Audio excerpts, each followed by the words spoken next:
Pessoal, vamos retornando com a nossa aula aqui. Na aula passada, eu acabei de explicar para vocês, né, a importância de você ter oxigênio no solo, né, o porquê da falta de oxigênio no solo atrapalha a absorção de água, nutriente e desenvolvimento da raiz. Então, o solo ele precisa ter pelo menos 10% de macroporosidade para ter oxigênio suficiente para a raiz conseguir desenvolver bem, para conseguir ter uma boa absorção de água e nutrientes, né. Mas como que a gente faz o diagnóstico desse solo para ver se ele tem 10% de macroporosidade, né? Por que a compactação diminui a macroporosidade? Pessoal, densidade de solo e macroporosidade do solo são duas coisas inversamente proporcionais, uma vai para cada lado. Quanto maior for o aumento da densidade do solo, menor é a macroporosidade do solo. Quanto menor for a densidade do solo, maior é a macroporosidade do solo. Hoje eu trabalho com dois equipamentos para avaliação de compactação do solo, né? O método do anel volumétrico, né, que muita gente conhece, né? Na faculdade a gente aprende isso aqui. O anel volumétrico ele tira uma amostra indeformada do solo, né? Você pode estratificar a profundidade da coleta, né? Esse anelzinho ele tem 5 cm de altura e 5 cm de diâmetro, né? Então a gente conhece o volume de solo que caberia aqui nesse anel, né? Quanto mais compactado for o solo, mais terra vai entrar dentro desse anel. Quanto menos compactado for o solo, menos terra vai entrar dentro desse anel. A gente faz a coleta do solo com o anel, depois a gente leva para um forno, a gente seca, pesa e faz os cálculos de densidade, e em cima disso a gente consegue avaliar a porosidade total e a macroporosidade do solo com o anel volumétrico, né?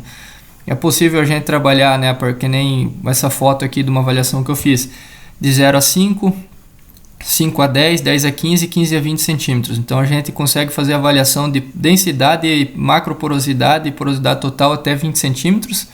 Aqui embaixo ainda eu faço uma avaliação de 20 a 30 centímetros, não está aqui na foto. Então eu consigo avaliar a porosidade do solo até 30 centímetros, né? E esse aqui é o Penetrolog da Falker, é um penetrômetro, né? É uma sonda que você coloca ele no solo. Por meio dessa sonda aqui, ele vai te dando gerando um dado para você em pressão, né? Qual que é a diferença desses dois equipamentos? Para você descobrir com certeza a compactação do solo, o anel volumétrico é bem melhor, porém é muito mais trabalhoso, né? O penetrômetro te dá uma ideia de densidade de solo, né? É muito mais fácil, muito mais prático e muito mais rápido você fazer a avaliação de compactação de uma área com o penetrômetro. Só que o penetrômetro não te dá um diagnóstico de macroporosidade. Ele não vai falar para você quantos por cento que tem de macroporosidade no solo, ele vai te dar uma ideia de densidade. O anel volumétrico mais trabalhoso e mais demorado, mas ele te dá com precisão a macroporosidade, a porosidade total e a densidade do solo. Então, em termos técnicos, o anel volumétrico é melhor do que o penetrômetro, mas em termos práticos de trabalho a campo, o penetrômetro é melhor. Eu utilizo as duas ferramentas, né? Eu já tenho um banco de dados aqui correlacionando a densidade e macroporosidade de um solo com a penetrometria, né? Então eu já tenho um banco de dados aqui, né? Só com o penetrômetro aqui eu já consigo ter uma ideia de macroporosidade e densidade do solo, né? Porque eu já fiz muitas avaliações. Por exemplo, eu faço avaliação com o penetrômetro num determinado local aqui várias vezes, e nesse lugar aqui eu estratifico o solo com o anel volumétrico, né? Então eu vou cruzar o dado do anel volumétrico com o do penetrômetro, né? Feito no mesmo ponto assim. Então você faz diagnóstico da compactação com esses dois equipamentos aqui, né? Esse aqui é o gráfico, os dados que o penetrômetro te dá, né? Então ele permite você fazer uma avaliação do solo penetrômetro até 60 centímetros de profundidade, né? Aqui a profundidade e aqui a pressão em kPa que a sonda foi submetida para perfurar o solo, né? Então a gente nota que a compactação dos solos aqui, isso aqui é uma média de quase 1.100 avaliações aqui das minhas áreas aqui do norte do Paraguai. Então a gente nota que até os primeiros 5 centímetros aqui a gente não tem nada de compactação, não tem interferência não tem uma densidade alta do solo. Então aqui esses primeiros 5 centímetros aqui a raiz consegue desenvolver muito bem, mas logo abaixo dos 5 primeiros centímetros a gente tem um aumento da densidade do solo. Essa densidade do solo ela começa a decair, chegar num nível bom abaixo de 35 centímetros de profundidade. Abaixo de 35 centímetros de profundidade a gente já tem o solo até 60 centímetros um pouco mais fofo, né? Então a compactação do solo nossos aqui na média ela é de 10 a 15 centímetros até 35, 40 centímetros de profundidade, né? Então aqui ele vai gerar um gráfico. Cada medida ele gera uma informação em termos de pressão, né? São 60 medidas. Aqui ele marcou a pressão máxima do solo, né? Onde a densidade do solo for mais alta. Então a 17 centímetros ocorreu a pressão máxima nessa medição aqui, é 2.187 kPa a 17 centímetros, né? E a compactação média de 0 a 60 deu 1.565 kPa, a compactação média desse solo, né?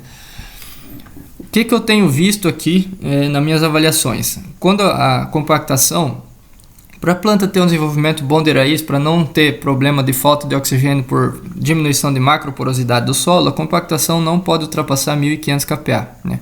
Compactação máxima pode chegar até 1.500 kPa. Acima de 1.500 kPa, que seria esse risco aqui, né? Aqui é 500 kPa, 1.500 kPa. Acima de 1.500 kPa, você já vai ter menos de 10% de macroporosidade. Se você tem menos de 10% de macroporosidade, você tem falta de oxigênio no solo. Esse já é o problema da compactação. Então, não pode ter mais de 1.500 kPa de pressão. Se tem mais de 1.500 kPa de pressão, o teu solo já está compactado. Dê uma olhada aqui. 1.500 kPa de pressão, o solo vai ter menos de 1.500 kPa de pressão de novo abaixo de 40 centímetros. Isso é uma média de 1.000 e poucas avaliações. Significa que a maioria das áreas está dessa forma. Então a gente teria que intervir nisso aqui, ou com escarificador, ou com muita raiz, com planta, né? Então o penetrômetro ele me dá uma ideia de densidade do solo, né? Quanto maior for a densidade do solo, mais duro esse solo para furar, por isso que a pressão da sonda aumenta, né?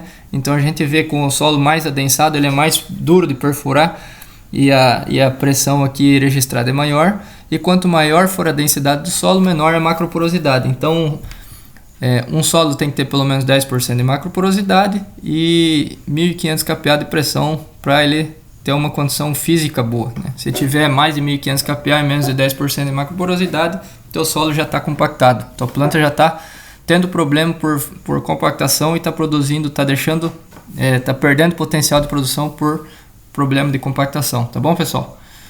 Então, assim que se faz diagnóstico de compactação do solo. Aqui eu trouxe um exemplo de uma área de trigo do ano passado, né? É a mesma área de trigo, porém tinha algumas manchas nessa área de trigo, né? Aqui a gente pode ver um trigo mais desenvolvido e aqui um trigo bem menos desenvolvido, né? Então eu fiz análise de solo onde tinha as manchas, onde não tinha. A fertilidade do solo era praticamente igual, não se diferia. Mas qual que era a grande diferença? Aqui o solo era muito mais compactado do que aqui. Então essa mancha era ocasionada por problema de compactação do solo. Então a gente já vê quanto que a compactação pode afetar no desenvolvimento de planta, porque se o solo está compactado, a planta está passando fome de água e nutriente, a planta está desenvolvendo menos raiz. Então se ela tem uma boca menor, ela está comendo menos, e se ela come menos e absorve menos, ela fica mais pequena, né? Isso é uma diferença visual de uma área, né? Então essa foi a diferença. Onde o trigo estava mais desenvolvido, eu tinha 2.700 kPa de pressão a 15 cm de profundidade, compactação máxima essa aqui. E onde o trigo estava menos desenvolvido, em cima das manchas, eu tinha 3.387 kPa de pressão a 10 centímetros. Perceba que o trigo é uma planta que resiste bem à compactação do solo, porque esse trigo onde está mais desenvolvido, o solo já estava extremamente compactado. Mas o trigo mesmo assim conseguiu ter um bom desenvolvimento, né?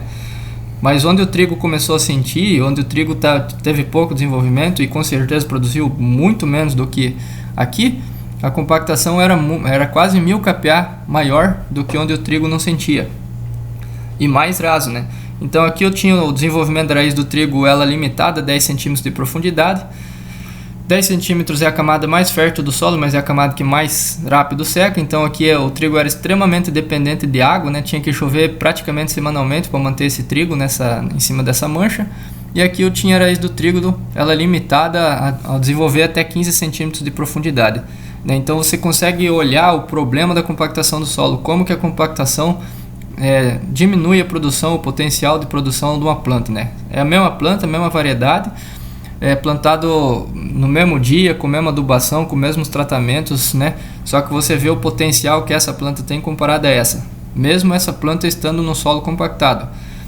Se a gente tivesse uma testemunha do lado de um solo descompactado, né, com certeza o solo descompactado, a planta ia ser muito melhor do que essa e muito mais melhor ainda do que essa, né? Então a gente já pode ver o problema, o quanto que a compactação afeta o desenvolvimento da planta, né? E quanto de produção que se perde por problema de compactação, que eu acredito que seja muita produção que a gente esteja perdendo por problema de compactação. Porque as áreas, quimicamente, no geral, aqui são áreas boas, né? Muitas áreas aqui a gente não tem problema com alumínio em subsolo, temos uma alta saturação de base, um pH do solo bom, uma boa disponibilidade de fósforo, de potássio, porém compactados. Então eu acredito que o problema nosso aqui seja um problema maior de compactação, né? E em cima disso a gente conseguiu desenvolver um equipamento aqui para o médio e para o pequeno produtor. Por quê? Porque para o grande produtor a gente tem várias opções, né? A gente tem o escarificador Teros, né, que é o melhor equipamento para descompactar solo sem destruir a estrutura do solo, né? É um baita do equipamento. O problema é que ele exige uma potência muito grande e esse equipamento é caro, né? Então o produtor que planta um bom volume de terra tem um trator para puxar um equipamento desse e tem dinheiro para comprar um equipamento desse. Outro equipamento excelente para fazer esse trabalho é o Fox da Stara, né? Mas também é um equipamento que custa muito caro e que exige uma grande potência, né? Esses dois equipamentos aqui na minha região elas estão custando perto de $20 mil, né? E são equipamentos que demandam tratores com mais de 200 cavalos de potência. Esse outro equipamento, que é o equipamento argentino chamado Genovese, que é um equipamento excelente para descompactar o solo, né? Inclusive muito semelhante ao Teros, né? Um trabalho muito semelhante ao Teros, a um equipamento que descompacta o solo sem destruir a estrutura do solo, sem detonar a palha do solo como o Teros, né? O Teros, e ele inclusive muito melhor do que o Fox, mas também é um equipamento que custa perto de $15 mil e precisa de um trator de 200 cavalos de potência, né? Então você vê que ferramentas para produtores mais grandes a gente tem várias, né? E agora, a gente tem um equipamento desse para um produtor pequeno que tem um trator de 100 cavalos que custa menos de $10 mil, a gente não tinha. Então em cima disso eu fui atrás, eu busquei de pesquisar, investigar bastante e conseguimos desenvolver um equipamento para um produtor que tem um trator de até 100, 110 cavalos, que consegue fazer uma descompactação do solo sem destruir a estrutura do solo, sem destruir a palha. E um equipamento que custa aí menos de $7 mil, né? Então é um equipamento viável, barato e que funciona muito bem para resolver esse problema dessa compactação do solo que a gente tem aqui até 40 centímetros de profundidade, né? Eu vou mostrar aqui no próximo vídeo para vocês qual que é o equipamento e como fica um solo depois de escarificado, né? Eu fiz a avaliação antes de escarificado e depois de escarificado, daí eu vou mostrar para vocês aí, né? É lógico que a gente tem que fazer isso sempre com palha, nunca fazer uma descompactação do solo sem palha, né? Porque senão esse efeito dessa escarificação do solo ela não dura mais do que um ano, é um efeito que ela na hora corrige descompacta o solo, mas não tem um residual grande.